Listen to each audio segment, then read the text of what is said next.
We're at it again. This is part 2 of my eyeshadow palette tag. If you are new to my channel, my name is Sam. I'm a makeup enthusiast. Makeup is my therapy. And if you feel the same way, be sure to hit that subscribe button.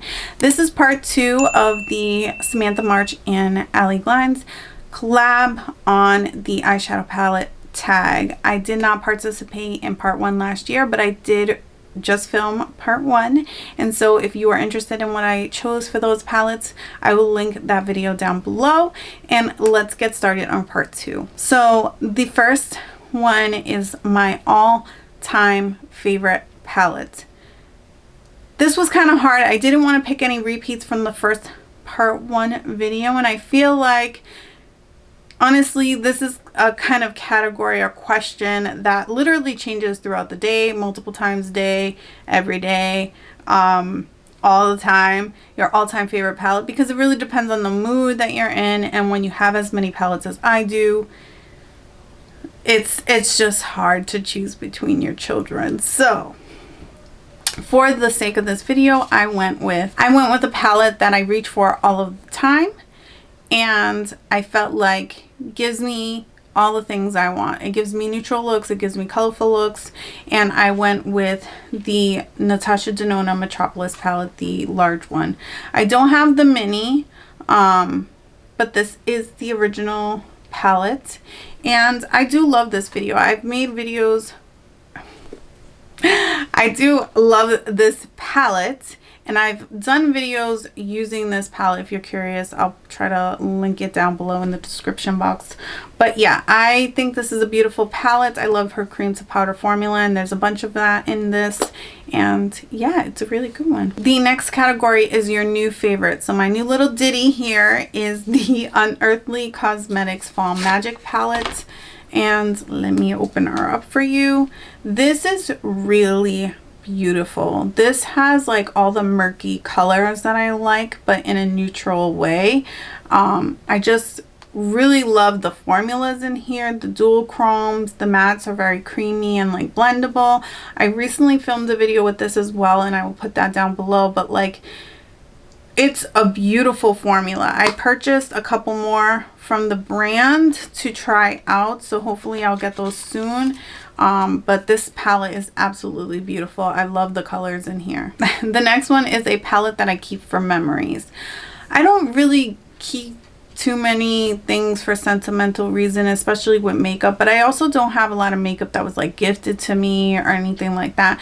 So I went with this one. This is one that was gifted to me by my husband. It was the first eyeshadow palette that he's ever bought me, and it's the Melt Cosmetics Smoke Sessions palette. This was a funny story because when my husband purchased this, his office was in a building attached to a mall, so he just, you know, picked it up on a whim from work, and he knows I love points and collecting points, and he like made sure to give the cashier my phone number to link it to my account so that I would get the points for it, not really realizing that I'm gonna get a text message to let me know that like a purchase was made on my account. And so like I kind of knew that something was purchased.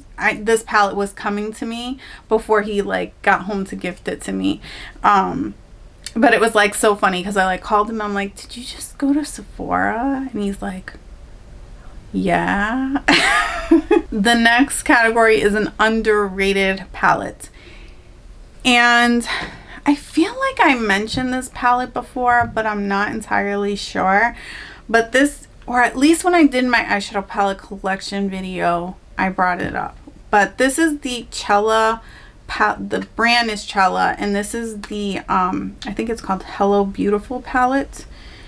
And let me just take the brush out, and this is what she looks like. I know she's very, very basic, okay, but the mattes are super creamy and the metallics are just to die for.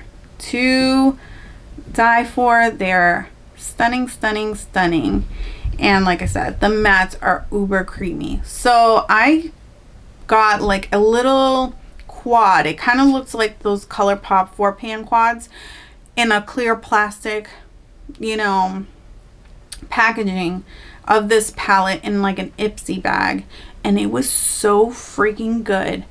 I fell in love with it, but I was like, my daughter wanted it, so I gave it to her, but I really regretted it. So I went on the brand's website and I purchased the larger version of it.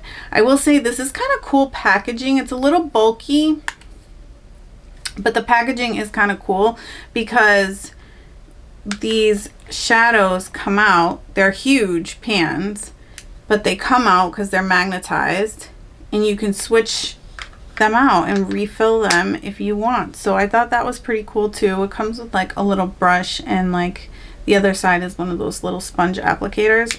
But yeah, it's super cute, and I feel like no one talks about this brand. I don't know why, because the formula is really good. I should talk about it some more. Why haven't I done that? The next palette is one that is not my favorite, but I can't get rid of. For that, I chose the Pat McGrath Mothership Rose Decadence palette. I did a video on this when it came out. It was pretty much my first bigger palette from Pat McGrath, because I had tried those little tiny ones, the sample size palettes. This was just very disappointing, okay, because I feel like the shimmers were very dry. And I mean, like, some people like that, but I don't. And then this one right here is the satin. It feels very dimethicone and like inexpensive. And then the two mattes in here were very mid-tone on my skin tone, so they really just didn't give me like definition. I like to have a palette that has depth to it, something darker, something lighter. But yeah, it just feels like the shadows just felt inexpensive. And I just felt like it wasn't worth the $65 price tag. But because I paid so much for it and it is Pat McGrath, I am not going to get rid of it. It's just, it's a good thing to have for reference when you're doing YouTube and stuff too. But yeah, this is not where it's at. My favorite collab palette is the next category, and I went with the Udens Eye and Annette Makeup Corner palettes, Giant Wolves. And I love these shades, these shadows. I feel like me and her are like this when it comes to our taste, and so that's why this is my favorite one. I do have like the Angelica Nyquist and Kaleidos collab. Sorry about that.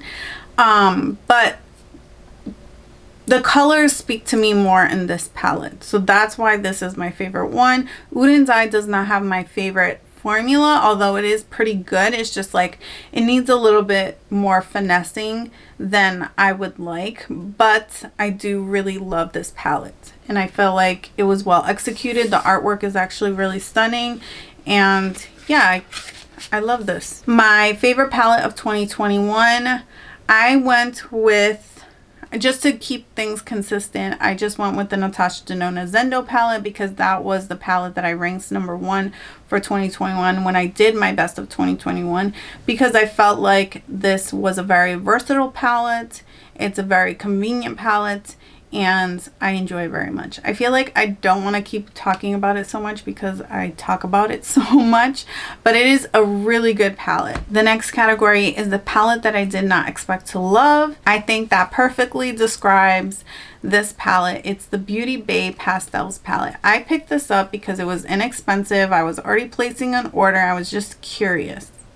It was springtime and I was curious. And I picked this palette up, and it's beautiful. It's actually really pigmented and shows up quite nice on my skin tone. And yeah, like, I didn't have any problems blending them. They didn't look chalky, and I was surprised. I don't typically wear pastels because I just find that they're hard to work with for my complexion, and I didn't have any problems with this, and I love this palette. Like, I would highly recommend this palette if you're into pastels or you're curious to try them. It's a gorgeous palette.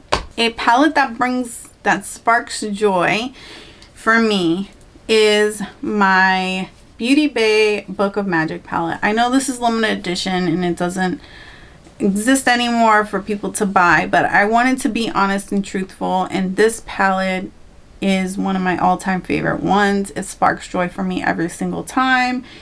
I love blue eyeshadow. I love green eyeshadow. I love purple eyeshadow. I feel like this had everything that's in my heart. Yeah, and this is the palette that sparks joy for me. I'm sad that they don't have this available for everybody, but I love this palette. I would never part from it. All right, we're almost there. We're almost there. The newest palette to my collection is the ColourPop All Amethyst palette. This is what she looks like. I'm wearing her today. It's a okay palette. I don't love this palette. I like the packaging a lot, and the mattes are okay. They took a little bit of building. I do like this center shade Sunbird, but I felt like this one didn't really have the shine that I thought it would have. And I didn't really play with these ones up here, but this is like a matte with a glitter. Yeah, it's okay. And then the last one is the first palette that I used for 2022, and that was the, oops, oh, things coming out, Melt Cosmetics 27 palette. I picked this up when I bought the Mariposa palette, and I just was like, I really want to try another palette from them. The only one that I had tried before the Mariposa one was the Smoke Sessions one, which wasn't horrible. So I know that they have a lot of mixed reviews. I was like, I want to see for myself, and there was a discount. So I picked this one up, and yeah, the rumors are true. The mattes are absolutely beautiful. They work like a dream, but the shimmers are dry and dull, and I mean, I'll hold on to it because it really doesn't have any, it only has 2 shimmers in there, but I wouldn't tell anybody to go out and buy this. Nope. And not for the price point that they sell them at. That's for damn sure. So that is my part 2 of the eyeshadow palette tag. If you enjoyed it, be sure to give it a thumbs up, and if you didn't, give it a thumbs down. Thank you so much for hanging out with me. Until next time, love you guys. Bye.